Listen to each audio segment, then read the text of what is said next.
Hi everybody, so this is my son's 1999 Honda Magna 750, one owner bike. He's the second owner with 14,000 miles on it. And here's the issue we're having. Turning the turn signal to the right, it engages right away.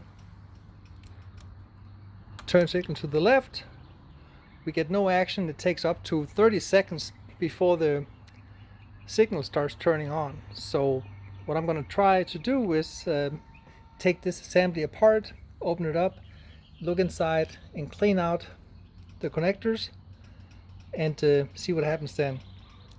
If you listen really close, you can actually hear the relay trying to engage, and here we go. Now it starts up. The thing is, inspection is due tomorrow and I need to get this fixed. I'll keep you all informed.